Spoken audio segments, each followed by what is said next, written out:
হাসিকে দেখে মায়া বলে, আমাকে কেমন লাগছে হাসি? একদম পারফেক্ট লাগছে তো? তোমাকে সব সময় পারফেক্ট লাগে, আজকে একটু বেশিই মায়াবতী লাগছে। মায়াবতী? জানো, হাসি আমাকে কাল একজন মায়াবতী বলে সম্বোধন করেছে। তুমিও কি তার মায়াবতী নাম দেওয়ার উপাধিতে মোহিত হয়েছো? মায়া তাকায় আয়নার দিকে, ভালোভাবে দেখে নিজেকে। কাল থেকে তার নিজের এই ভিতরেও অনেক পরিবর্তন এসেছে। এই যে আজকে সে পারফেক্ট সাজতে চাইছে, কই এতদিন তো পারফেক্ট লাগার শখ বা ইচ্ছা হয়নি, এখন কেন হচ্ছে এমন? সে কি তবে মন্ত্রীমশাইয়ের এক বাণীতেই গভীর জলে ডুবে দিল? মায়া নিজেকে ঠিক করে বলে, কি যে বলো না তুমি! এক দেখায় কেউ ভালোবাসতে পারে নাকি? হাসি মায়ার কাছে এসে মায়াকে নিজের দিকে ফিরিয়ে বলে, আপন মা না হলেও তোমার জীবনে দ্বিতীয় মা আমি। দুনিয়া তোমার আসল সত্যি নেই, জানতেই পারে, তবে আমি জানি তোমার আসল সত্যিকা। জীবনের উদ্দেশ্য সফল করতে যে অনেক বাধা আসে, ঠিক তেমনই আসে এক আগুন টক, যে তোমার জীবনকে এগিয়ে নিয়ে যাবে। সবার জীবনে এক সঙ্গীর প্রয়োজন। কিন্তু হাসি লোকটিকে আমি তেমন ভালো করে চিনি না। যদি মায়ের মতো আমার জীবনও... বাকিটা বলার আগেই হাসি বলে, তোমার মা নরম, সহজ সরল ছিলেন, তুমি তার এক অংশও না। তুমি হয়েছ তোমার মায়ের আদর্শ চারিত্রিক গুণাবলীর দিক দিয়ে। ভালোবাসার কোনো বর্ণনা নেই, ভালোবাসা তোমাকে ডাক দিয়ে আসবে না। ভালোবাসা এক দেখাতে হতে পারে, আবার কয়েক বছর একসাথে থাকতে থাকতেও হতে পারে। এই যে লোকে বলে এক দেখায় ভালোবাসা যায় না, এটা কিন্তু সম্পূর্ণ ভুল। তুমি দোকানে গেলে কি একটা ড্রেসের জন্য কি 10বার তার খোঁজ নাও? নাও না নিশ্চয়ই। ভালো লেগেছে, কিনে নিয়েছো, কারণ ওটা তোমার ভালোবাসার জিনিস। মানুষের ক্ষেত্রেও তেমন। লোক কেমন কি এটা ফ্যাক্ট না, লোকটিকে দেখে তোমার কেমন লেগেছে এটাই ফ্যাক্ট। কিন্তু জীবনে চলতে গেলে ভালোবাসার পাশাপাশি তোমাকে দেখতে হবে ভালোবাসার মানুষটি তোমার জন্য ঠিক কিনা। মায়া হাতে গোলাপি রঙের কাঁচের চুড়ি পরতে পরতে বলে, তুমি একদম ঠিক বলেছ হাসি। আমি ভেবে দেখবো আমি আদৌ ভালোবেসেছি নাকি শুধু অধিকারবোধ জমিয়েছে বলে আবেগে ভাসছে। কারণ আমি তো ছোট থেকেই ভালোবাসা পাওয়ার জন্য মরিয়া হয়ে আছি। হাসি মায়ার চোখ থেকে কাজল নিয়ে মায়ার গলার কিনারায় দিতে দিতে বলে, নজর না লাগুক আমার মায়াবতী মায়ের উপর। মায়া হাসিকে আলিঙ্গন করে বিদায় জানায় অফিসে যাবে বলে। রাজ আসার এখনো কয়েক মিনিট দেরি আছে। তার আগেই আজ মায়া চলে এসেছে। বড় বড় 3টি গাড়ি শো শো করে চলে এলো কোম্পানির সামনে। প্রথম গাড়ি থেকে বের হলো দুজন দেহরক্ষী, তারপর বের হলো রাজ। রাজ আজ কালো রঙের পাঞ্জাবি পরেছে, কালো পাঞ্জাবি, কালো জিন্স, পাঞ্জাবির হাতা ফোল্ড করা। রাজকে দেখতে একদম পারফেক্ট মন্ত্রীমশাই লাগছে মায়ার কাছে। রাজকে দেখেই মায়ার মুখে ভেসে ওঠে এক মিষ্টি হাসি। রাজও তাকিয়ে আছে মায়ার দিকে, দেখতে থাকে তার মায়াবতীকে। অনেক সুন্দর লাগছে রাজের মায়াবতীকে। রাজ ফুল দিয়ে সাজানো রাস্তা দিয়ে হাঁটতে হাঁটতে মায়ার কাছে আসে। চোখ তার মায়ার দিকে আবদ্ধ। মায়ার এই মোটা করে দেওয়া কাজল কালো চোখ যেন আরো বেশি আকর্ষণীয় রাজের কাছে লাগে। রাজ মায়ার কাছে আসার সাথে সাথে মায়া একটি ফুলের তোড়া দিয়ে রাজকে স্বাগতম জানায়। তারপর রাজকে একটি রঙিন কাগজের সাজানো কেচি দেওয়া হয় ফিতা কাটার জন্য। রাজ কেচি নেওয়ার পর মায়ার দিকে তাকিয়ে বলে, শুধু আমি একা কেন ফিতা কাটবো? যার কোম্পানি সে কি ফিতা কাটবে না? একজন সফল নারী হয়ে তার সফলতার দিনে এক পাশে চুপ করে দাঁড়িয়ে থাকলে কি মানায় নাকি? দুজনে একসাথে ফিতা কাটবো। সবাই সম্মতি জানায় রাজের কথায়। অতঃপর মুচকি হেসে মায়া দাঁড়ায় রাজের পাশে। পিয়াস তাকিয়ে থাকে মায়া ও রাজের দিকে, মনে মনে বলে, ম্যামের গেট আপ ও স্যারের গেট আপ দেখলে পারফেক্ট জুটি লাগছে। অবশ্য বস তো ম্যামকেই তার রাজ্যের রানী বানাবে, সে মায়া ও যেভাবেই রাজ হোক। একসাথে ফিতা কাটার জন্য কেচি ধরতে গেলে একজনের হাতের সাথে আরেকজনের হাতের ছোঁয়া লেগে যায়। মায়াই প্রথম কোনো ছেলের হাত ধরলো নিজ থেকে। মায়া সবসময় ছেলেদের থেকে দূরেই থেকেছে, কেউ তাকে প্রপোজ করতে আসলে পাত্তা পায় না। সেই মায়া যখন কারোর থেকে মায়াবতী সম্বোধন পেয়ে আবারও ভালোবাসার অধিকার পায়, তখন তার হালকা ছোঁয়া মনের ভিতর দুর্বলতার সৃষ্টি করে। মায়ার মনের ভিতরও রাজের জন্য দুর্বলতা তৈরি হচ্ছে। রাজ মায়ার চোখের দিকে তাকিয়ে আছে, মায়াও রাজের চোখের দিকে তাকিয়ে আছে। মায়া কোনো এক ঘুরে চলে যায়, কিন্তু রাজের হুঁশ আছে, তাই তো রাজ ঠোঁটে শুকনো এক হাসি দিয়ে মায়ার সাথে ফিতা কাটতে থাকে। ফিতা কাটার পর সবাই রাজ ও মায়ার মাথায় ফুল দিয়ে কোম্পানির ভিতরে ওয়েলকাম করে। রাজ মায়ার হাত ছাড়েনি। মায়া হাত ছাড়ানোর জন্য চেষ্টা করে, কিন্তু রাজের মতো শক্তিশালী পুরুষের সাথে পেরে ওঠা সহজ নয়। মায়ার এক হাত ধরে মায়ার চুলের ভাঁজে লেগে থাকা ফুলগুলো একটি একটি করে ফেলে দেয় রাজ। মায়া রাজের চোখের দিকে তাকিয়ে আছে। রাজ মায়ার হাত ধরে কোম্পানির ভিতরে ঢুকতে থাকে। মায়া রাজ এর প্রথম পা একসাথে দিতেই সবাই লাইট জ্বালিয়ে হাততালি দেয়।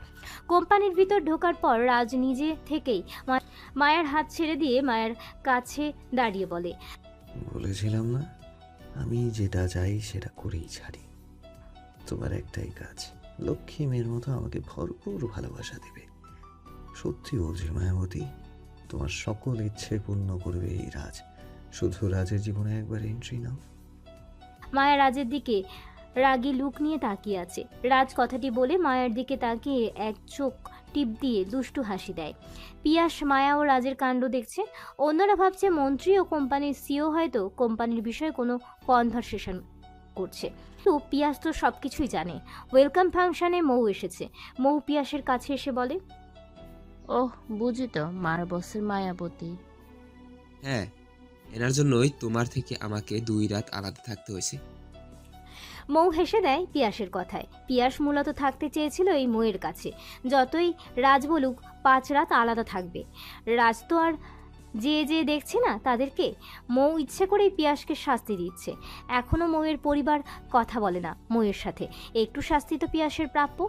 মায়া ও রাজ এখন আলাদাভাবে আলাদা ক্লায়েন্টদের সাথে কথা বলছে। তখনই সেখানে হাজির হয় পুরো সর্দার ফ্যামিলি। মাহমুদ সর্দারে এনেছে তাদের। মায়া তাদের দেখে একটা ডেভিল হাসি দিয়ে বলে, welcome to the well family. Rudra, Mili, Hiya ও শিয়া অবাক হয়ে তাকায় মায়ের দিকে। এই মেয়ে তো সেই মেয়ে, এই মেয়েই তো সেই দিন মাজারে ঝামেলা করেছিল। বাবা চাচারা যদি এই মেয়ের সাথে সম্পর্ক রাখতে পারে তাহলে তাদের আর কি। তাই তারা কোনো বাকবিতর্কে না জড়িয়ে নিজেদের মতো এনজয় করতে শুরু করে। মাহমুদ সর্দার এসে মায়ার হাত সাথে আলাপ করে কথা বলে। মোহন সর্দার তার মতো অন্য কলিগ পেয়ে কথা বলছে। মাহমুদ সর্দারের কাছে মায়ার কথা বলা ও চলাফেরা খুবই ভালো লাগে। মায়ার ভিতর যে প্রতিভা আছে তা তিনি সেগুলো তার হিয়া ও শিয়ার ভিতরেও দেখতে চান। আজকালকার মেয়েদের তো এমনই হওয়া উচিত। রুদ্র চলে যায় ড্রিঙ্ক সেক্টরে। সেখানে সে এখন তার তৃষ্ণা মেটাবে। মিলি, সিয়া ও হিয়া মিলে এক জায়গায় দাঁড়িয়ে আছে। হঠাৎ করে কিছু কাপল কলিগ বলে ওঠেন, এখন আমাদের কাপল ডান্স হোক। কোম্পানির গ্র্যান্ড ওপেনিং হয়েছে আজ। সব কিছুর আলিশানভাবে গড়ে তুলেছেন মিস মায়া। এখন আপনার জন্য আমরা কিছু কাপল ডান্স পারফরমেন্স উপহার দিয়ে অনুষ্ঠানের আনন্দ আরও বেশি করে বাড়িয়ে দিতে চাই। মায়া খুশি হয়ে বলে, শিওর, আপনাদের এই আনন্দে আমার অনুষ্ঠান আরো ভালোভাবে পরিপূর্ণ হবে। সবাই হাততালি দিয়ে ডান্স করতে থাকে।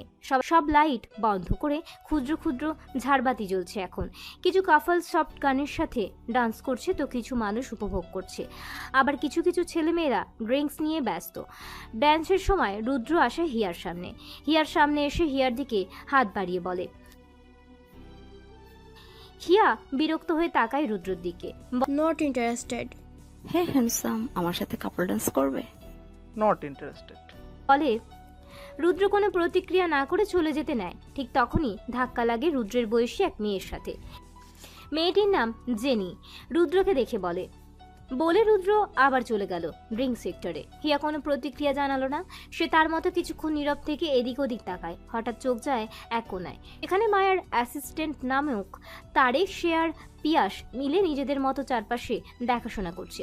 দুই অ্যাসিস্ট্যান্টের কানে ব্লুটুথ কানেক্ট। বাইরের সিকিউরিটির সাথে তাদের কনভারসেশন চলতে থাকে। হিয়া যায় তারেকের কাছে। তারেককে উদ্দেশ্য করে হিয়া বলে, আপনি আমার সাথে ডান্স করবেন? তারেক না বলতে যাবে তার আগে হিয়া তারেকের এক হাত ধরে ডান্স ফ্লোরে নিয়ে আসে। দুজনেই একসাথে কাপাল ডান্স করতে থাকে। রুদ্র হিয়ার দিকে তাকিয়ে শক্ত ড্রিঙ্কসের গ্লাস ধরে। কিছুক্ষণ গ্লাসের সাথে জোর খাটিয়ে থাকে বলে গ্লাস ভেঙে কিছু কাচের টুকরো রুদ্রের হাতে ঢুকে যায়। টুপটুপ করে রক্ত পড়ে রুদ্রের হাত থেকে। হিয়া খেয়াল করেনি সেদিকে। কিভাবে খেয়াল করবে? ডান্সের সময় তো হিয়া তাকায় না রুদ্রের দিকে।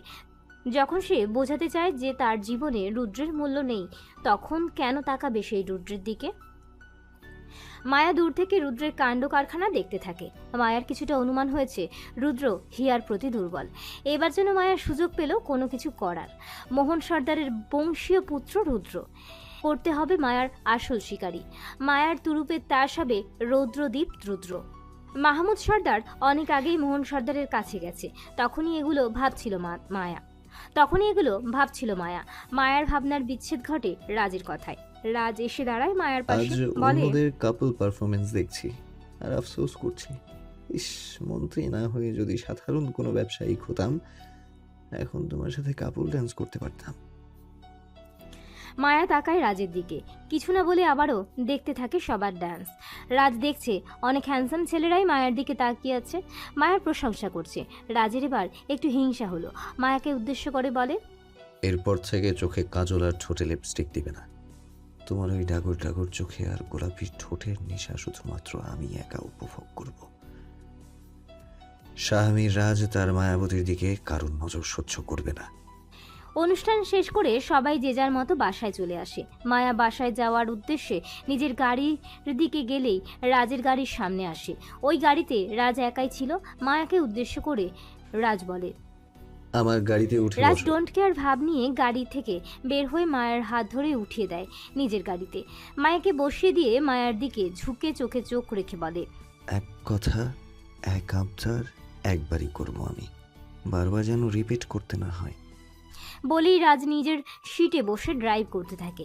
মায়া তারেককে SMS করে দেয় যে মায়া রাজের সাথে আছে। গাড়ির ভিতরে মায়া বসে বসে প্রকৃতি দেখতে ব্যস্ত, আর রাজ ড্রাইভ করতে থাকে। মাঝে মাঝে রাজ তাকায় মায়ার দিকে। মায়া আনমনে বাইরে তাকিয়ে থেকে বলে, মায়ার প্রেমে মত্ত আমি, শুধু মায়াকে আমার করে পাওয়াটাই বাকি। হালকা ঠোঁট প্রসারিত করে হাসে মায়া। রাজ তাকায় সেদিকে। হঠাৎ মায়ার ফোনে কল আসে। মায়া রিসিভ করলে ওপাশ থেকে কিছু বলে, যা শুনে মায়া বলে, 3 দিন পর যাব কক্সবাজারে। আমার জন্য প্লেনের টিকিট কেটে রাখো। নির্জন জায়গা, খোলা পরিবেশ দেখা যায় এমন দেখেই রুম বুক করবে আমার জন্য। রাজ শুনলো কথাগুলো। মায়াকে জিজ্ঞাসা করে, কক্সবাজারে কেন? তোমার বিজনেস তো চট্টগ্রামের অন্য এরিয়াতে। কিছু সময় নিজেকে একা দিতে চাই, তাই চট্টগ্রামের ফ্যাক্টরি ঘুরতেও পারবো আর কক্সবাজারের পরিবেশ উপভোগ করব। বলেই সিটে মাথা ঠেকায় মায়া। রাজ বলে ওঠে, ইস, এই সিট যদি আজ আমার কাজ হতো। মায়া প্রতিক্রিয়া করে না। রাজ গাড়িতে গান চালিয়ে দেয়। গান বাজতে থাকে আর মায়া রাজ দুজনকে আর চোখে তাকিয়ে দেখতে থাকে। সকালে সিঁড়ি দিয়ে একসাথে নামছে দুই ভাই, রাজ আর রুদ্র। সবাই ডাইনিং টেবিলে বসে আছে। রাজ ও রুদ্র বসে পড়তেই সার্ভেন্ট তাদের খাবার দেয়। রুদ্র চামচ হাতে নিতেই হিয়ার চোখ যায় রুদ্রের হাতের ব্যান্ডেজের দিকে। কোনো কিছু বলে না হিয়া। হিয়ার ধারণা কোথাও মস্তানি করে এসেছে তাই। মোহন সর্দার ছেলের হাত দেখে বলেন, কি হয়েছে হাতে? তাচ্ছিল্য করে রুদ্র উত্তর দেয়, যাক, কারো চোখ পড়লো আমার দিকে। আমি তো ভেবেছিলাম আমাকে নিয়ে ভাবার কারো সময় নেই। রুদ্রের কথায় বিরক্ত হন মোহন সর্দার। মাহমুদ সর্দার রুদ্রকে বলে, তুমি আমাদের পরিবারের এক অংশ। রাজকে আমরা যেভাবে দেখি তার থেকেও বেশি আমরা তোমাকে দেখি। আমরা সবাই তোমাকে ভালোবাসি। রুদ্র তাকায় হিয়ার দিকে। মাহমুদ সর্দারকে জিজ্ঞাসা করে, সত্যি এই পরিবারে সবাই আমাকে ভালোবাসে? মাহমুদ সর্দার বলেন, হ্যাঁ, সবাই ভালোবাসি। এই সবাই মিলে রুদ্রকে বল ভালোবাসি রুদ্র। হিয়াবাদে সবাই একসাথে বলে ওঠে, ভালোবাসি রুদ্র। এবার মাহমুদ সর্দার বলেন, দেখেছ তো? রুদ্র বলে ওঠে। কই আর বললো সবাই? তোমার ছোট মেয়ে তো চুপ ছিল। রাজ তাকায় রুদ্রর দিকে, কিছুটা সন্দেহ লাগছে রুদ্রের কথাবার্তা। মাহমুদ সর্দার হিয়াকে উদ্দেশ্য করে বলে, কি হলো হিয়া, তুমি বলো নি রুদ্রকে ভালোবাসো, এখনই বলো। হিয়া আমতা আমতা করে বলে, ভালোবাসি রুদ্র ভাই। রুদ্র জানে হিয়া মন থেকে বলেনি, কিন্তু হিয়াকে পটাতে তো সে কিছুটা হলেও সক্ষম। এভাবে আস্তে আস্তে হিয়া তার প্রেমে পড়বে, এটা রুদ্রের বিশ্বাস। রাজ ব্রেকফাস্ট শেষ করে মাত্র উঠল। ঠিক সেই সময় রাজকে পিছন থেকে একজোড়া হাত জাপটে ধরে। রাজ বুঝে যায় মেয়েটি আর কেউ নয়, রুদ্রর মিলির একমাত্র খালাতো বোন যারা। যারা অনার্স শেষ করে এবার মাস্টার্সের জন্য প্রিপারেশন নিচ্ছে। রাজ বাংলাদেশে আসার পর যারা রাজের প্রেমে পড়ে। তখন যারার বয়স কম, প্রায় 5 বছর হলো যারা লন্ডনে যায় অনার্সের জন্য। আজকে এসেছে বাংলাদেশে, আর এসেই সোজা রাজের উপর ঝাঁপিয়ে পড়ল। রাজকে পাগলের মতো ভালোবাসে যারা, কিন্তু রাজ তাকে 2 টাকারও দাম দেয় না। তবে মিসেস সোনালির মতে আঠার মতো লেগে থাকলে একদিন সফল হবে, যেমনটি তিনি করেছিলেন মোহন সর্দারের সাথে। এছাড়া মিসেস মালিনীর খুব পছন্দ যারাকে। রাজ পিছন থেকে যারার হাত সরিয়ে ঘুরে তাকায়। যারা বলে, I miss you so much baby. বলেই রাজ যারার অতি নিকটে আসবে, সাথে সাথেই রাজ বাধা দিয়ে বলে, Oh, Zara baby, don't try to touch me. Don't try to kiss me. টেবিলে থাকা রুদ্র, হিয়া, সিয়া মিলিয়ে একসাথে হেসে দেয়। মিসেস মালিনী মিসেস সোনালীকে খোঁচা দিয়ে বলেন, এভাবে কেউ করে সবার সামনে? কি শুরু করেছো যারা? মিসেস সোনালী সান্ত্বনা দিয়ে বলেন, আরে এরা বিদেশি কালচার শিখেছে, এগুলো তো এদের জন্য পান্তাভাত, তুমি এত ভেবো না। জায়ের কথাতে চুপ করলেন মিসেস মালিনী। মাহমুদ সর্দার বিরক্ত হয়ে উঠে গেলেন। মোহন সর্দার ভাইয়ের সাথে পিছু নিলেন। মিলি এসে যারাকে জড়িয়ে ধরে, বলে, I miss you so much. আমিও তোমাদের অনেক মিস করেছি, স্পেশালি রাজ বেবিকে। ওরা কথা বলতে থাকে। রাত চলে যায়। রুদ্র হিয়ার দিকে তাকিয়ে চলে যায় নিজের কাজে। ফ্যাক্টরিতে এসে সবকিছু দেখে নিজের কক্ষে ঢুকে মায়া। কল করে তারেককে আসতে বলে। তারেক এসে মায়ার কেবিনের গেটে নক করে। মায়া বলে, কাম ইন। তারেক এসে বলে, ডেকেছিলেন ম্যাম? হ্যাঁ, ওই কাজগুলো কমপ্লিট। আর বলতে পারল না মায়া। তারেকের দিকে তাকিয়ে হা হয়ে আছে। তারেকের নাকে ব্যান্ডেজ করা, কপাল ফুলে আছে, সাদা চামড়া পুরো লাল টমেটোর মতো। মায়া হেসে দেয় তারেককে দেখে, বলে, এ কি অবস্থা তোমার? আসলে ম্যাম, কাল অনুষ্ঠান শেষে বাড়ি ফিরেছিলাম, ঠিক তখন পিছন থেকে কেউ আমার মুখ বেঁধে দেয়, তারপর ধুমধাম মারতে থাকে। আমি কিছু বুঝে উঠতে পারিনি কে করলো, কিছুই বুঝলাম না। মায়া কিছুক্ষণ ভেবে বলে, কালকে কাপল ডান্স ছাড়া আর কি কি করেছিলে? আপনার SMS পেয়ে আমি আপনার বাসায় গাড়ি রেখে আসি, তারপর আমি আমার বাড়ির দিকে যেতে নেই, তখন ঘটে এই কাহিনী।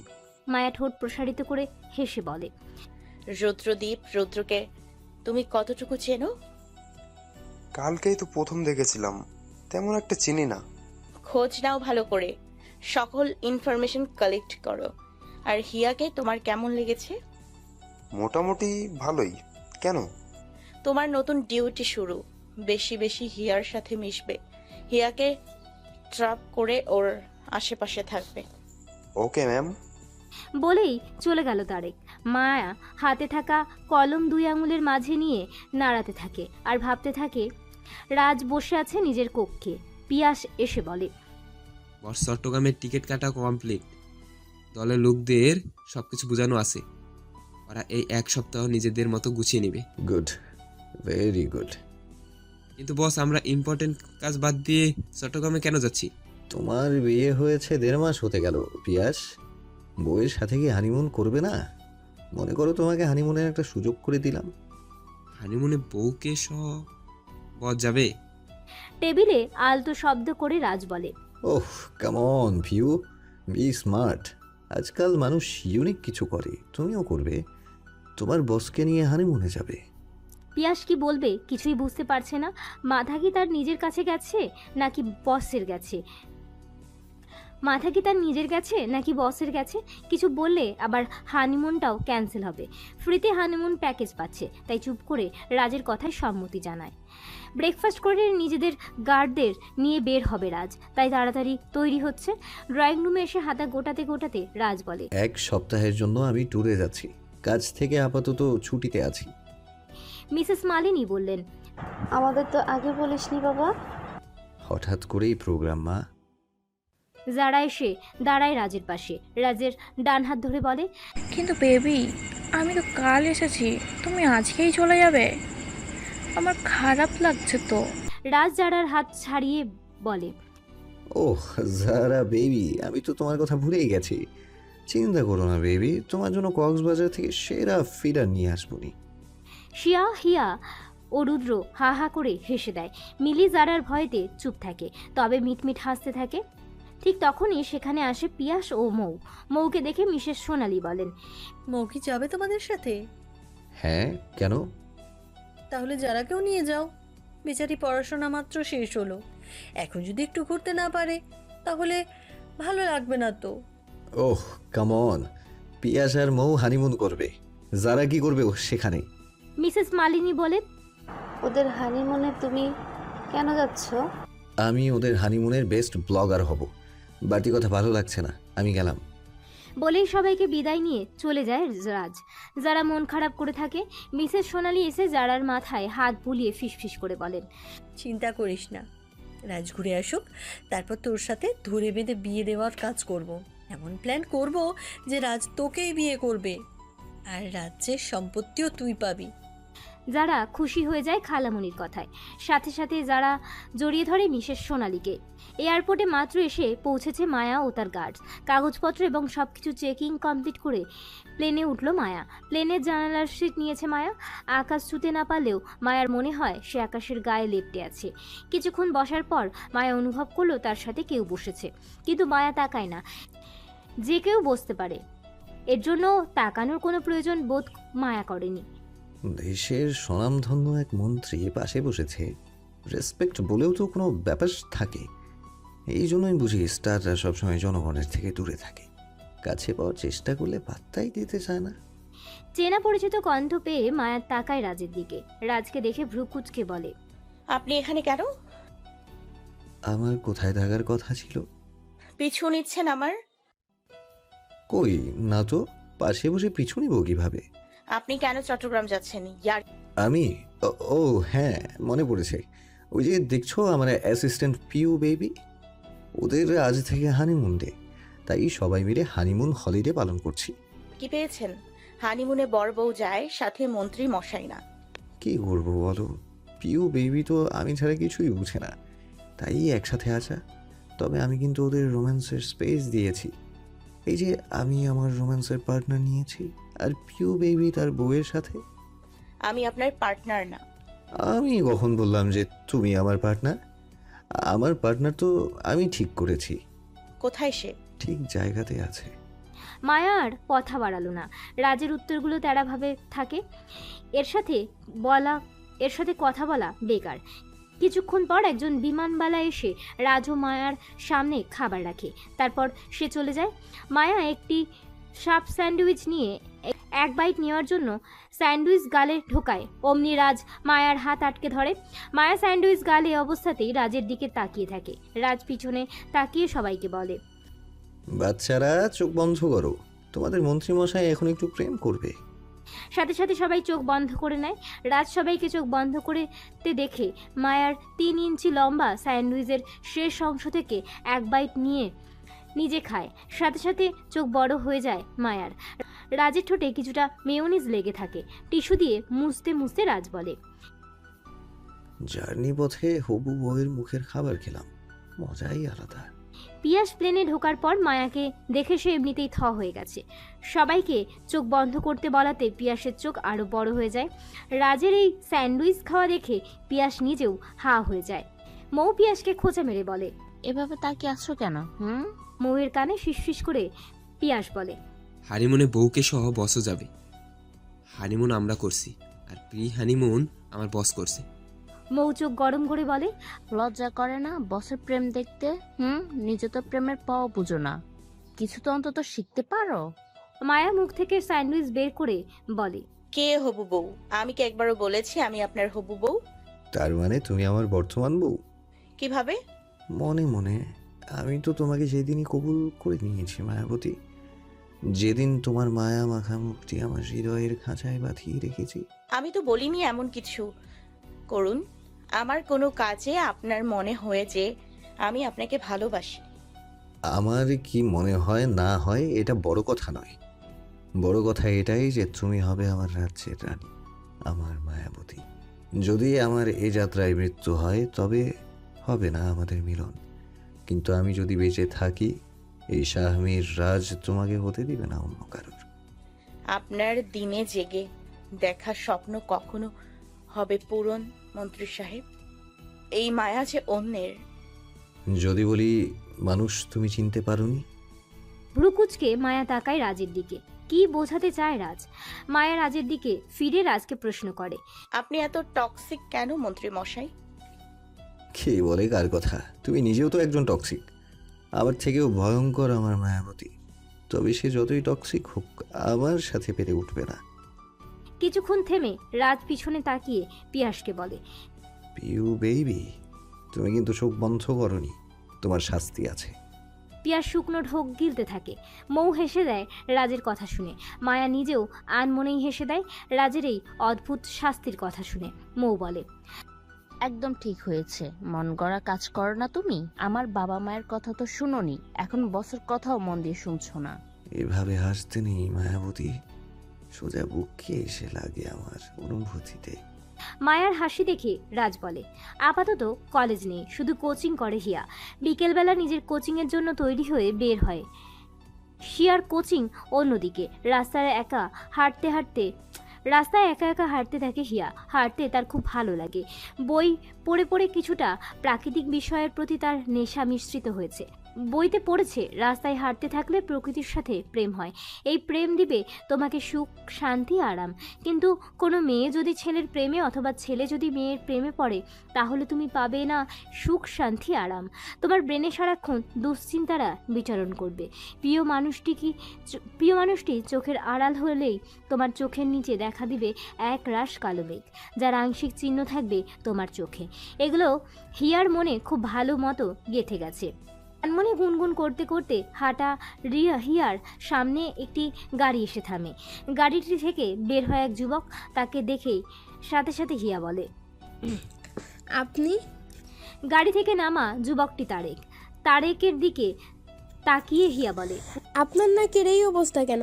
উত্তরে তারেক বলে, অ্যাক্সিডেন্ট হয়েছিল। ও আচ্ছা। কোথায় যাচ্ছেন আপনি? কোচিং আছে আমার। আপনি কোথায় যাচ্ছেন? এমনি ছুটিতে আছি তো, তাই ঘোরাঘুরি করছি। আপনি চাইলে আপনাকে ড্রপ করে দিতে পারি। লাগবে না, আমি হেঁটে যেতে বেশি ভালোবাসি, তাই বাসা থেকে গাড়ি নিয়ে আসেনি। তাহলে আপনার সাথে হেঁটে আপনার সঙ্গী হই, একটু গল্প হয়ে যাবে। উত্তরে তারেক বলে। ইতস্তত করে হিয়া বলে, ঠিক আছে, কিন্তু আপনার বাড়ি গাড়ি? ওদের বলেছি পিছনেই থাকবে, সমস্যা নেই। আচ্ছা। বলেই তারেক ও হিয়া হাঁটতে থাকে। কথা খুঁজে না পেলেও প্রকৃতি নিয়ে ভিন্ন কথা তাদের মাঝেই হয়েই যায়। হাঁটার মাঝখানে তারেক মায়াকে SMS করে, পাখি খাঁচায় পা দিয়েছে ম্যাম। প্লেন থেকে মাত্র নামলো মায়া। এয়ারপোর্টের বাইরে দাঁড়াতেই ফোনে SMS এর শব্দ আসে। SMSটি দেখে হালকা হেসে মায়া লেখে, এনজয়। রিটার্ন উত্তর পেয়ে তারেক কোনো প্রতিক্রিয়া না করে হিয়ার সাথে গল্প করে। হিয়ার কোচিংয়ের সামনে চলে এসেছে তারেক ও হিয়া। আমরা কি বন্ধু হতে পারি? হ্যাঁ অবশ্যই, আপনি অনেক ফ্রেন্ডলি মাইন্ডেড। ওকে, আপনার কোচিং শেষ হবে কয়টায়? আমরা না হয় তারপর একটু হেঁটে হেঁটেই বন্ধুত্বের যাত্রা শুরু করলাম। একজন সাহিত্য প্রেমীকে না হয় তার সাহিত্য অনুসারেই পথ চলার আমন্ত্রণ দিলাম। হিয়া বিদায় নিতে যাবে তখন তারেক বলে। না বলতে চেয়েও হিয়া থেমে যায়। তারেকের পিছন থেকে একটু দূরত্ব রেখে একজন লোক দাঁড়িয়ে। সে আর কেউ না, রুদ্রর দলের লোক মন্টু। হিয়া প্রায়ই তাকে রুদ্রর সাথে দেখে। মন্টুকে দেখে হিয়া চেঁচিয়ে বলে, 1.5 ঘন্টা পর আমার কোচিং শেষ হবে, আপনি আমার সাথে যাওয়া আসা করলে আমি খুশি হব। কান ফেটে যাওয়ার মতো অবস্থা, তাও টাকার বিনিময়ে সহ্য করতে হবে। একটু হাসি দিয়ে চলে যায় তারেক। হিয়া চলে যায় কোচিংয়ের ভিতর। মায়া ফোন ব্যাগে ঢুকিয়ে হাঁটা দেয় নিজস্ব গাড়ির দিকে।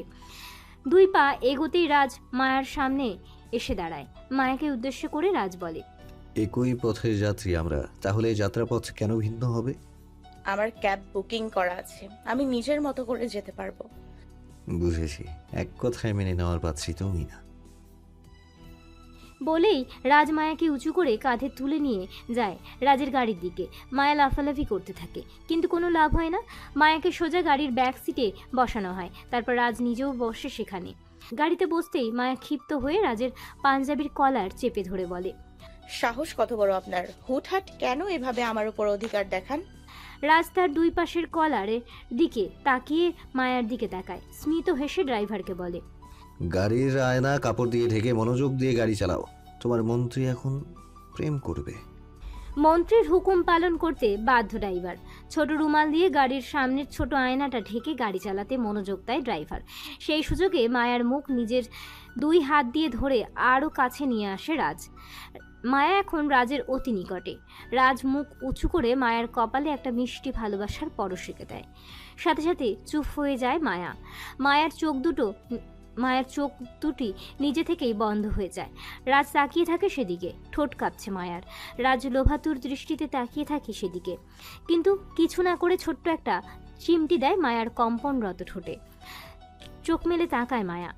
স্মিত হেসে রাজ বলে, বেশি জেদ করবে না মায়াবতী, শাহমীর রাজ তোমাকে বৈধভাবে পেতে চায়। তোমার এই রাগী দৃষ্টি যে আমাকে আরো বেশি করে কাছে টানে তোমার দিকে। এই রাগ না হয় বিয়ে অবধি আগলে রাখবে। বিয়ের পর যত খুশি রাগ দেখাও, সমস্যা নেই। বৈধ স্ত্রীর রাগ ভাঙাতে সুবিধা হবে।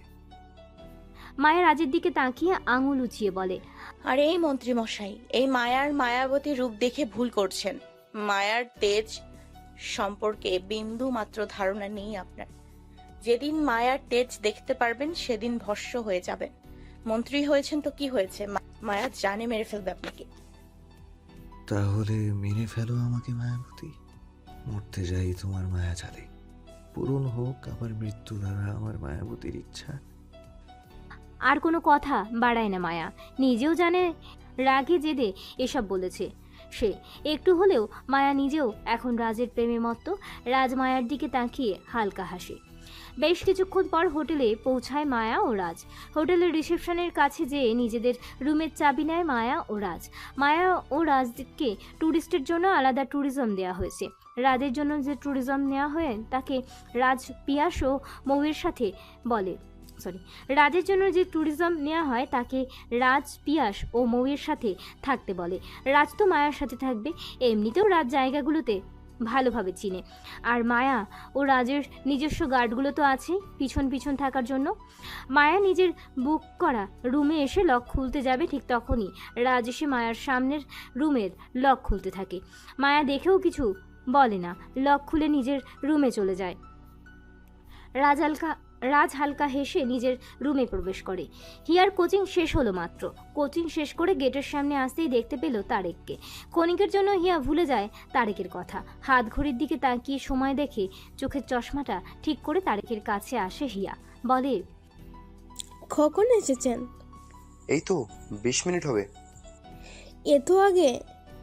ভাবলাম আজকেই বন্ধুত্বের প্রথম দিন, আর আজকেই দেরি হলে আবার বন্ধুত্বের সম্পর্কে ফাটল ধরতে পারে। স্মিত হেসে হিয়া বলে, এমন কিছুই হতো না, চলুন হাঁটতে হাঁটতে গল্প করি। চলুন। পাশাপাশি হেঁটে চলেছে 2 মানব মানবী, কিন্তু তাদের কারোর মনেই নেই একে অপরের জন্য কোনো অনুভূতি। দুজনেই নিজ নিজ স্বার্থে রেখেছে সম্পর্কের স্থাপন। তারই কাছে তার ইনকামের জন্য, আর হিয়া সে তো রুদ্রের থেকে রেহাই পাওয়ার জন্য। এই দুজনের আলাদা স্বার্থের ভিত্তিতে চলা গন্তব্য কি কখনো এক হবে? মন্টু এসে রুদ্রকে বলে।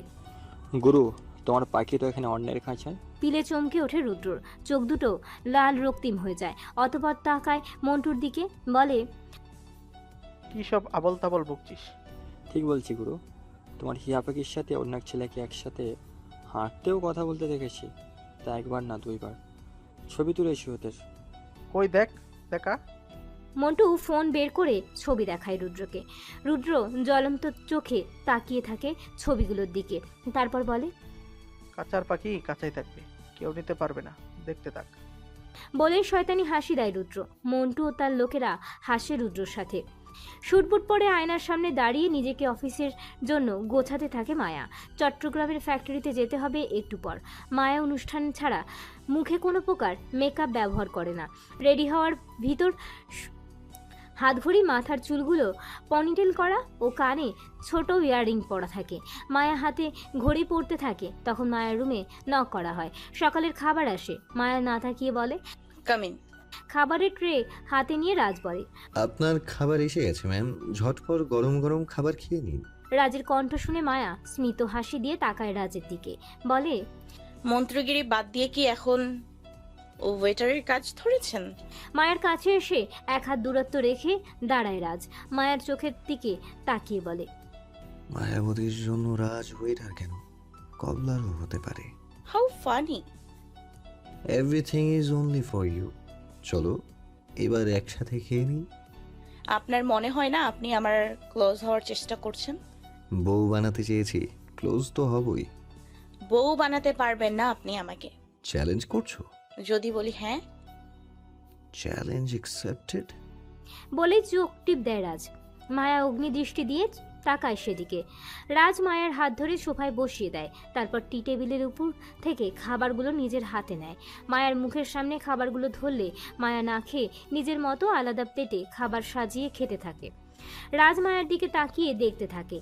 মায়া পানি পান করে বলে, এভাবে তাকিয়ে থাকবেন না মন্ত্রী মশাই, আপনার কার্য হাসিল হবে না। মন্ত্রী হয়ে যদি নিজের রাজ্যের রানীকে আনতে না পারি, তাহলে এই মন্ত্রী জীবনের সব থেকে ব্যর্থ এক। আর কিছু না বলে থেমে গেল রাজ। তারপর আবার বলে, এই মায়া শুধু রাজের হবে, আর কেউ মায়া রাজের ভেতরে আসলে তার জীবন অন্ধকার হয়ে যাবে। Mind it. বলেই রাজ উঠতে নেয়। তখনই রাজের হাত ধরে মায়া। রাজ দাঁড়িয়ে ছিল চলে যাওয়ার জন্য। মায়ার এই হাত ধরার জন্য থমকে গেল রাজ। ঘুরে তাকালো মায়ার দিকে। মায়া বলে, একসাথে খাবেন বলেছিলেন, আমার তো খাওয়া শেষ হয়ে গেছে, আপনি খাবেন না? মায়ের কথাতে ম্লান হেসে রাজ বসে মায়ের পাশে। আবদারের সুরে বলে, খাইয়ে দিবে আমাকে মায়াবতী? খেতে দিলে ঘুমোতে চান কেন? আমি আপনাকে খেতে বলেছি মানে এই না যে আপনার প্রতি আমার মনে প্রেম জেগেছে। আরে ধুর, প্রেমের কথা কে বলেছে? তুমি ভালোবাসো আর নাই বাসো, হবে তো তুমি আমারই।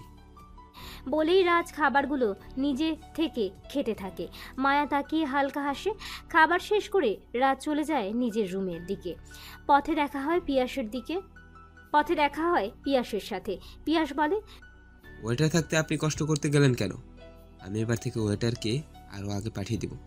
তুমি ওয়েটার পাঠিয়ে দিবে আর আমি তোমাকে ঠাঁটিয়ে কয়েকটা দিব। ব্রুকুচকে পিয়াস বলে, মানে? লজ্জা করে না তোমার? হানিমুনে এসে বউয়ের সাথে রোমান্স না করে বসের রোমান্সে বাধা দিতে? কিন্তু বস, আমি তো আপনার সুবিধার জন্যই বললাম। শোনো পিয়াস, বউয়ের জন্য কুলিও হওয়া যায়, তাতে লজ্জার কিচ্ছু নেই। রুমের দিকে হাঁটতে হাঁটতে রাজ আবার বলে, শুধু শ্বশুরের মাথায় নকল গুলি তাক করে বিয়ে করলেই হয় না, বউয়ের সাথে রোমান্স করতে হয়। বেটা নির্ঘাত বলদ ছিল, না হলে কেউ নকল গুলি দেখে ভয়তে মেয়ে বিয়ে দেয়? বলেই হাসতে হাসতে ঘরে ঢুকে রাজ। পিয়াস মিনমিন করে বলে, আমাকে কোথায় রোমান্স করতে দেন? বউ কাছে আসলেই তো আপনার বউয়ের জন্য ডাক দেন। আরো কিছু বলতে যাবে তার আগেই রাজ রুমের দরজা থেকে মাথা বের করে বলে, খবরদার আমাকে বউ পাগল বলে গালাগাল করবে না। পিয়াস অবাক হয়ে বলে, আপনি কিভাবে জানলেন বস? আমি যতটা না আমার মায়াবতীর মন বুঝি, তার থেকেও বেশি তোমার মন বুঝি পিউ বেবি। পিয়াস হালকা হেসে চলে যায় মৌয়ের কাছে। রাজ পিয়াসকে নিজের অ্যাসিস্ট্যান্ট কম ভাই বেশি মনে। পিয়াসের বাবা মানেই, তাই রাজ পিয়াসের ছোট ছোট বিষয়গুলো সাহায্য করে। পিয়াস আর মৌয়ের রাজের গড়া আলাদা এক বাসাতে থাকে। রাজের ভালোবাসা আর এই ছোট ছোট মজার কথাগুলো পিয়াস নিজেও এনজয় করে। এই বস না থাকলে সে এত ভালো পরিবেশ পেত না। কানে ব্লুটুথ কানেক্ট করে পার্সোনাল গার্ডের সাথে কথা বলছে মায়া। মোহন সর্দারের পিছনে নিজেদের আলাদা এক গার্ড রেখেছে যে সারাক্ষণ ফলো করে মোহন সর্দারকে। ওপাশ থেকে গার্ড বলল, মোহন সর্দার কাল একটি মিটিংয়ের ব্যবস্থা করেছেন, ওখানে আমাদের লোক পার্টনারশিপ শেষে থাকবে ম্যাম, সব ব্যবস্থা কমপ্লিট। মায়া লিফটের দিকে হাঁটতে হাঁটতে বলে, ভেরি গুড। কালকের মিটিংয়ে যেন মোহন সর্দার জিততে না পারে, যে করেই হোক ডিল যেন অন্য কোম্পানির লোক পায়, সেই দায়িত্ব তোমার। জি ম্যাম, কিন্তু একটা অন্য বিষয় আছে এখানে। লিফটের ভিতর ঢুকে গ্রাউন্ড ফ্লোরে টাচ করে মায়া বলে, কি বিষয়? আমি ছাড়াও আরও একজন মোহন সর্দারকে ফলো করে ম্যাম। Are you sure? একদম ম্যাম, একদিন হলে তো কথা ছিল না, কিন্তু পরপর 3 দিন, তাও একই হুডি আর মাস্ক পরা লোক। একজন ব্যক্তির পিছনে প্রতিনিধি থাকলে তো এটা বোঝাই যায়। তার মানে এমন কেউ আছে যে মোহন সর্দারের বরবাদ চায়? হতে পারে ম্যাম। ফলো হিম, তার ইন্টেনশন কি খুঁজে বের করো। Okay ma'am. বলেই কল কাটে। অতপর লিফটের দরজা খুলে যায়। মায়া লিফট থেকে বের হতে নিবে, তখনই দেখে রাজ লিফটের সামনে একটু ঝুঁকে দাঁড়িয়ে আছে। মায়া কিছু বলার আগেই রাজ বলে, are you ready Mayabati? For what? আপাতত তোমার ফ্যাক্টরিতে, তবে তুমি চাইলে প্রি হানিমুনের জন্য সমুদ্র এলাকা ফাঁকা করতে পারি। Not interested. বলেই হাঁটা দেয় মায়া। রাজ মায়ার পিছন পিছন হাঁটতে থাকে। মায়া বলে, আপনার গাড়ি আমাদের জন্য অপেক্ষা করছে নিশ্চয়ই, চলুন তাহলে যাওয়া যাক। তাহলে তো মন্ত্রী মশাই আবার হুটহাট কোলে করে নিয়ে যায়। আমার কোলে চড়তে তোমার এত ভালো লাগে Mayabati? Shut up and let's move. মুখে আঙুল দেখিয়ে রাজ বোঝায় সে চুপ করেছে। অতপর গাড়ির দরজা খুলে দিয়ে রাজ মায়াকে ইশারা করে ভিতরে বসার জন্য। মায়া বসে পড়ে। তারপর রাজ মায়ার পাশে বসে গন্তব্য মায়ার ফ্যাক্টরি। ফ্যাক্টরিতে এসেছে মায়া ও রাজ। একজন মন্ত্রীমশাই এসেছে দেখে ফ্যাক্টরির সবাই মিলে রাজকে ওয়েলকাম করে। সবকিছু কমপ্লিট করে মায়া ও রাজ ঘুরে ঘুরে সবকিছু দেখতে থাকে। ফ্যাক্টরির কেয়ারটেকারের সাথে কথা বলে মায়া। তুলা সুতা ও বিভিন্ন কাপড় ভালোভাবে চেক করে। সবকিছুর ব্যাপারে খোঁজ নিয়ে নিজের অফিসের কক্ষে আসে মায়া। এটা মায়া না থাকলে বন্ধ থাকে। মায়া আসার আগের দিন এই কক্ষ পরিষ্কার করা হয়। রাজ এসে মায়ার অফিস কক্ষের সোফায় বসে, চারপাশ ভালো করে দেখে বলে, মানতেই হবে, মন্ত্রী হয়ে জীবনে নিজের সফলতা অর্জন করে এখন একজন সফল বউ অর্জন করতে যাচ্ছি। মায়া উত্তর না দিয়ে ফ্যাক্টরির সকল হিসাব নিকাশ দেখতে থাকে। তারপর সবার থেকে বিদায় নিয়ে চলে যায়। রাজ মায়া গাড়িতে ওঠার পর একদল লোক গাড়ির দিকে তাকিয়ে আছে। একজনকে কল করে বলে, বস, মেয়েটি তো একা নেই ওখানে, সাথে মন্ত্রী ও শারমিম রাজ আছে। ওই মেয়েকে খুন করা এত সহজ না। ওপাশ থেকে বলে, ওকে। কয়েকদিন আগে রিমুকে যে ছেলে ধর্ষণ করেছিল তার বাবা লোক পাঠিয়েছিল মায়ার পিছনে। রিমুর ধর্ষণ কেসে মায়া রিমুকে সাহায্য করেছিল, যার ফলে আজ লোকটি মায়াকে খুন করতে চায়। খোঁজ নিয়ে জানতে পেরেছিল রিমুর হয়ে উকিলকে মায়া হায়ার করেছিল। রাজের উকিলের বিষয় কিছু জানতে পারেনি, কারণ মায়ার উকিল দ্বারাই সবকিছুর সমাধান হয়ে যায়। খবরে রাজকে দেখানো হলেও সুনাম পায় মায়া। মায়ার দ্বারা রিমু আজ সমাজে আবারও উড়ন্ত এক নারী হয়েছে, শাস্তি পেয়েছে ধর্ষণকারী। এই কথাগুলো মায়ের ছবির সাথে খবরে দেখেছিল ছেলেটির বাবা, তাই তো লোক লাগিয়ে রেখেছিল। দেখতে দেখতে কেটে গেল 3 দিন। এই 3 দিনে ভিন্ন কাজে ব্যস্ত ছিল মায়া। সাথে করে ছোটাছুটি করেছে রাজ। ঢাকায় দুজনের পিছনে লোক লাগিয়ে রেখেছে, 1 মোহন সর্দার আর 2 মোহন সর্দারের পুত্র রৌদ্রদীপ রুদ্রের দুর্বলতা হিয়া। দুর্বলতা কিনা মায়া জানে না, হতেও পারে রুদ্রের মোহ, তবুও হিয়ার কাছে যাওয়া রুদ্রের উদ্দেশ্য। আর এটাই তো মায়ার চাবিকাঠি। তারেকের সাথে কয়েকদিন হিয়ার ভালোই বন্ধুত্ব গড়ে উঠেছে, এখন শুধু রুদ্রের ভেঙে পড়া বাকি। আর এদিকে মোহন সর্দারকে নিয়ে ভাবছে। সেদিনের মিটিংয়ে মোহন সর্দার জিততে পারেনি, কিন্তু মায়ার লোকও সেদিনও হেরে গিয়েছিল। ডিল পেয়েছে অন্য কোম্পানি থেকে। মায়া বুঝতে পারছে না তার পিছনে কে এমন আছে যে তার শুভাকাঙ্ক্ষী। মায়ের ভাবনার ছেদ ঘটল কলিং বেলের আওয়াজে। রাতের খাবার আসার সময় হয়েছে ভেবে মায়া বলে, কামিং। ওয়েটার ভিতরে এসে মায়াকে বলে, রাজ স্যার আপনাকে এগুলো দিতে বলেছে ম্যাম। একটি প্যাকেট মায়ার হাতে দিয়ে বলে। মায়া প্যাকেটটি হাতে নিয়ে চোখ দিয়ে ওয়েটারকে চলে যেতে ইশারা করে। ওয়েটার চলে যায়। মায়া প্যাকেট খুলে দেখে ভিতরে একটা পিঙ্ক কালারের সুন্দর কারুকার্যের জর্জেট শাড়ি। সাথে সাথে মায়ার ফোনে কল আসে। মায়া ফোন হাতে নিয়ে দেখে তাতে লেখা মন্ত্রীমশাই। মায়া ফোন রিসিভ করতেই রাজ বলে, waiting for you Mayabati. For what? Candle light dinner. বলেই কল কেটে দেয় রাজ। এখন কল না কাটলে মায়া আর্গুমেন্ট করবে, আর পরে রাজ এসে মায়াকে জোর করে নিয়ে যাবে। এটা মায়াও জানে। স্মিত হেসে মায়া শাড়ি পরে রেডি হয়। গার্ডসের লোকেশন দিয়ে বলে দেয় চারপাশে ভালোভাবে খেয়াল রাখতে, যাতে করে ঝামেলা না হয়। রেডি হয়ে মায়া চলে আসে রাজের দেওয়া অ্যাড্রেসে। মায়ার হিলের শব্দ আসতেই চারপাশ থেকে আলো জ্বলতে শুরু করে।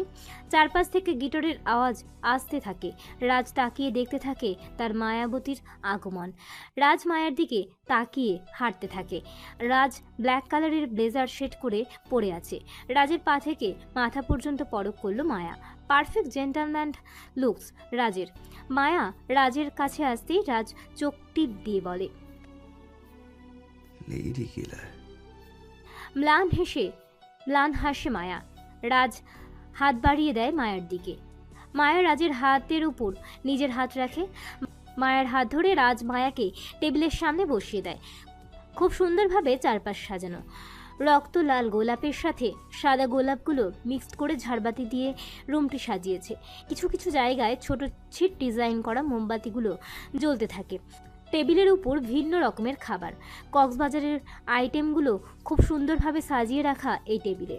মায়াকে টেবিলের এক প্রান্তে বসিয়ে দিয়ে তার সামনের চেয়ারে বসে পড়ে রাজ। দূরত্ব প্রায় 4-5 হাত। চেয়ারে বসে আঙুলে তুড়ি বাজিয়ে ইশারা করে সার্ভেন্টসদের। সাথে সাথে দুজন সার্ভেন্টস এসে মায়া ও রাজের খাবার পরিবেশন করে দেয়। রাজ তার ডান হাত দিয়ে ইশারা করে মায়াকে বলে, let's enjoy the seafood. Maya খাওয়া শুরু করে। রাজ মায়ার দিকে তাকিয়ে নিজেদের মতো করে খেতে থাকে। ডিনার শেষে রাজ মায়ার সামনে আসে। তারপর হাত বাড়িয়ে মায়াকে বলে, ডান্স। মায়া নেশালু দৃষ্টিতে তাকিয়ে থাকে রাজের দিকে। যা দেখে রাজ মুখে হালকা হাসি ফুটিয়ে তোলে। রাজের হাতের উপর নিজের হাত রেখে মায়া দাঁড়িয়ে পড়ে। রাজ আবারও তুড়ি বাজায়। সাথে সাথে চারপাশ থেকে স্লো ভয়েসের গান বাজতে থাকে। রাজ মায়ার ডান হাত নিজের কাঁধে রেখে মায়ার কোমরে নিজের বাম হাত রাখে। তারপর মায়ার বাম হাতের সাথে নিজের হাত এক করে গানের তালে ডান্স করতে থাকে। নির্জন নির্বিলি পরিবেশ, শীতল হাওয়ার সাথে পোকার কিচিরমিচির শব্দ। সমুদ্র সৈকত থেকে কিছুটা দূরে একটি গুদামঘর। সেখানে হাত পা বাঁধা অবস্থায় বসে আছে দুটি মানব। বাঁধা অবস্থায় ছোটাছুটি করছে নিজেকে রক্ষা করার জন্য। মানব দুটোকে বেঁধের সামনে দাঁড়িয়ে আছে কিছু দেহরক্ষী, অপেক্ষা তাদের মালিকের আসার। চেয়ারে বসা মানব দুটির একজন বলে, আমাদের শত্রুতা তো তোমাদের সাথে না, তাহলে আমাদেরকে কেন আটকে রেখেছো? আমার মায়াবতীর সাথে তো তোদেরও কোনো শত্রুতা নেই, তারপরও কেন খুন করতে এসেছিলি? লোকটির প্রশ্নে দূর থেকে বাতাসের সাথে ভাসতে থাকে কথাগুলো। কাঙ্ক্ষিত লোকটিকে দেখা যাচ্ছে না।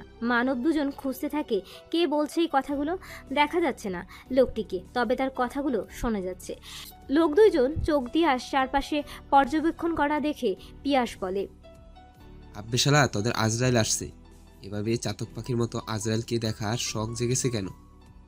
পিয়াসের কথা শুনে লোক দুজন শুকনো ঢোক গিলতে থাকে। অতঃপর দেখতে পায় সামনে লম্বাটে আকারের এক ছায়ামূর্তি। আস্তে আস্তে তার আগমন অতি নিকট হতে থাকে। লোক দুজনের কাছে এগোতে এগোতে রাজ বলে, কাম অন ফিউ বেবি। আমার মায়াবতী জীবনের আজরাইল হয়ে আসতে চেয়েছিল, এখন তারাই পড়েছে আজরাইলের হাতে। বেচারা তো জানেই না যে মায়াবতীর রক্ষা কবচ স্বয়ং মন্ত্রী মশাই নিজে। রাগমিশ্রিত উচ্চস্বরে কথাগুলো বলেই ভিতরে এন্ট্রি নেয় রাজ। মুখে ফুটেছে এক ভিলেন হাসি। রাজকে দেখে লোক দুজন বলে ওঠে, মন্ত্রী শারমিম রাজ। পিয়াস বলে, তোদের আজরাইল? মন্ত্রী শারমিম রাজ, আমাদের ভুল হয়ে গেছে, আমরা আর এই ভুল করব না, দয়া করে ছেড়ে দিন। বলেই আকুতি মিনতি করতে থাকেন লোক দুইজন। রাজ শয়তানি হাসি দিয়ে বলে, তোদের প্রতি আমার লোকজনদের দৃষ্টি না থাকলে তো তোরা আমার মায়াবতীকে মেরে ফেলতিস। তখন কি আমি চাইলে পেয়ে যেতাম আমার মায়াবতীকে? তোরা তো আমার মায়াবতীকে মারতে একবার দুইবার না, বারবার চেষ্টা করেছিস। কি ভেবেছিস আমি কিছুই জানি না? বলেই পকেট থেকে বন্দুক বের করে রাজ এই 3 দিনের কথাগুলো ভাবতে থাকে, বন্দুকের দিকে তাকিয়ে। মায়া ও রাজ যখন ফ্যাক্টরি থেকে হোটেলে ব্যাক করে তখনই এদের দেখতে পায় রাজ। সাথে সাথে গার্ডসের কল করে সতর্ক করে দেয়। এর ভিতর একদিন মায়া একা একা আইসক্রিম পার্লারে যায়। রাজের লোকেরা দেখতে পায় মায়ার দিকে এই দুজন লোক দুজনের বন্দুকের নিশানা করে রেখেছিল। রাজের গার্ড কিছু করতে যাবে তার আগেই কোথা থেকে কালো ধোঁয়া আসে। পরে মায়া নিজেই সেখান থেকে গায়েব হয়ে যায়। অনেক খোঁজাখুঁজির পর রাজ মায়াকে মায়ার রুমেই পেয়ে যায়। রুমে বসে আরাম করে আইসক্রিম খাচ্ছে মায়া। রাজের লোকগুলোকে রাজ বলে দেয়, এরা কোথায় কি করে আমাকে ডিটেলস বলে দিবে। আমার মায়াবতীকে মারতে চেয়েছে, এর শাস্তি তো পেতেই হবে। রাজ ঠান্ডা মাথায় লোকগুলোর মালিককে আগে বের করতে চায়। আর তার থেকেও বড় কথা, মেন রাস্তায় হামলাকারীদের কিছু করলে রাজের কেরিয়ারে ঝামেলা হবে। সে তো কোনো না কোনোভাবেই এমনিতেই মায়াকে রক্ষা করছে। তাই রাজ সময় সুযোগ করে লোকগুলোকে এই গুদাম ঘরে ধরে বেঁধে রেখেছে। এগুলো ভাবতে ভাবতে রাজ গুলি তাক করে একটি লোকের সামনে। লোকটির কপাল বরাবর গুলির নিশানা টার্গেট করে, বলে, শাহমীর রাজের যতদিন নিঃশ্বাস আছে তার মায়াবতীকে কেউ এক চুল পরিমাণ ক্ষতি করতে পারবে না। এই মন্ত্রী হওয়াটা যেমন আমার পেশা, ঠিক মায়াবতী হলো আমার নেশা। বলেই পরপর 2বার শুট করে দেয় লোকটির কপাল বরাবর।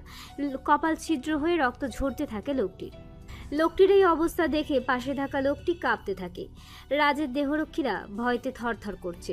পিয়াস বেচারা হানিমুন করতে এসে বউ থুয়ে এখানে এসে খুন দেখতে ব্যস্ত। মনে মনে বলল, কোন দুঃখে যে বসের সাথে হানিমুন করতে এলাম। এর থেকে বস আমার প্রিয় হানিমুন করতো আর আমি বউ নিয়ে নিজের ঘরে প্রেম করতাম। লোকটিকে গুলি করে রাজ এক পৈচাসিক হাসি দেয়। তারপর বলে, Piu baby, are you upset for your sweet moment? তোতলাতে তোতলাতে পিয়াস বলে, নো বস। ও পিউ বেবি, আমি কোথায় ভাবলাম তোমার সুইট মোমেন্ট ওয়েস্ট করলাম এই জানোয়ারদের জন্য। তাই তুমি রাগ করে এদের কিমা বানাবে। তা না, উল্টো তুমি দেখছি হানিমুনে এসে বসের ভয়তে কাঁপছো। এমন অ্যাসিস্ট্যান্ট আমার কোনো কাজের না। অ্যাসিস্ট্যান্টকে দেখে লোকে কাঁপবে এমন দেখে আমার লোক হায়ার করবো। পিয়াস কি বলবে বুঝে উঠতে পারছে না, কোনো সময় পারে না। এখন তো আবার তার বস মানে শাহমীর রাজ তার মায়াবতীর হয়ে রক্ত খেলায় নেমেছে। মাথা গরম থাকলে যদি একটা গুলি তার দিকে চলে যায় তাহলে সে আর ফিরবে না। রাজের চোখ লাল রক্তবর্ণ ধারণ করেছে। রাজ এমনিতেও শ্যামবর্ণের, এখন আবার অতিরিক্ত রেগে যাওয়াতে রাজের শরীরের শিরা উপশিরা সব কিছু ফুলে নীল রং ধারণ করেছে। রাজের কপালের দিকেও এক শিরা ফুলে উঠেছে, যেটা স্পষ্ট দেখতে পাচ্ছে পিয়াস। এর আগেও একটি খুন রাজ দিনের আলোতে করেছিল তার সামনে। পুরনো কথা মনে পড়ে পিয়াস শুকনো ঢোক গিলতে থাকে। রাজগুলির দিকে একবার তাকিয়ে মৃত লোকটির পাশে লোকটির দিকে তাকায়, বলে, Now the time is your. বলেই শুট করতে যাবে তার আগে পিছন থেকে পরপর 2টি গুলি ছেদ করে যায় লোকটির বক্ষ বরাবর। রাজ পিছনে তাকায় না, কারণ তার কিছুটা অনুমান হয়ে গিয়েছে কে হতে পারে এই খুনি। For what? আগে বলেছিলাম মায়াবতীর মায়া মুখ দেখে ফেসে যাবেন না মন্ত্রী মশাই। এই মায়াবতীর জীবনে ধ্বংসবতী হয়ে এসছে। এটা শুধু একটি ট্রেলার দিলাম। বলেই বন্দুকে হালকা ফু দিল মায়া। পিয়াস রাজ সম্পর্কে অবগত থাকলেও বেচারা এবার দেবার সাথে দেবীকেও এই একই রূপে দেখে আটকে উঠে মনে মনে বলে, আজ একটা হায়ার এডুকেশনের সার্টিফিকেট থাকলে আপনার থেকে আমি নিজেই পালিয়ে যেতাম মন্ত্রী মশাই। মায়া আস্তে আস্তে হেঁটে রাজের পাশে এসে দাঁড়ায়। রাজের বরাবর দাঁড়িয়ে মায়া বন্দুক নিজের প্যান্টের পকেটে রেখে বলে, মায়া নিজেকে রক্ষা করতে জানে মন্ত্রী মশাই। জীবনে চলতে গিয়ে একা পথে সবকিছুই শিখে নিয়েছি। রাজ হো হো করে হেসে দেয়, বলে, মাঠে নামার আগে তো প্রশিক্ষণ দিয়েই নামতে হয় মায়াবতী। তুমি এই রাজের তাজমহল, তোমার রূপের আগে তোমার এই দেমাগ আমার ভালোবাসার প্রধান কারণ মায়াবতী। মায়া একটি ঠাট্টার হাসি মুখে ফুটিয়ে তোলে, তারপর নিজের গার্ডসের বলে, এই দুজনকে মাটি চাপা দাও। কথাগুলো বলেই চলে যায় মায়া। রাজের সাথে মায়ারও নজরেও পড়েছিল ওই লোকগুলো। মায়া নিজেও তার গার্ডসদের সতর্ক করে দেয়। আইসক্রিম পার্লারে যাওয়ার আগেই মায়ার উপর থেকেই দূরবীন দিয়ে লোকগুলোকে দেখে নেয়। তারপর নিজের গার্ডসদের সাথে কথা বলে প্ল্যান করে। তাই তো লোকগুলো মায়াকে শ্যুট করার আগেই মায়ার লোক চারিদিকে কালো ধোঁয়া ছড়িয়ে দেয়। তারপর খুঁজে পায় না এই হামলাকারীদের। আজকে গার্ড দ্বারা খোঁজ পায় তার উপর হওয়া হামলাকারীদের রাজ আটক করেছে। বাকিটা তো জানতে পারলেন। মায়ার যাওয়ার পর পিয়াস এসে রাজকে বলে। ছোট মুখে একটি বড় কথা বলি বস। রাজ তাকায় পিয়াসের দিকে, চোখ দিয়ে ইশারা করে। কি? পিয়াস বলে, এটা আপনার মায়াবতী না, এটা হলো রক্তবতী। মন্ত্রীর সামনে কিভাবে খুন করে গেল, সাহস আছে বলতে হয়। ঠোঁট বাঁকা করে হেসে রাজ বলে, এতটুকু দেখে আমার মায়াবতীকে রক্তবতী বলে ফেলছো? সামনে তো আরো কিছু দেখবে, রেডি থেকো এক এক চমকের জন্য।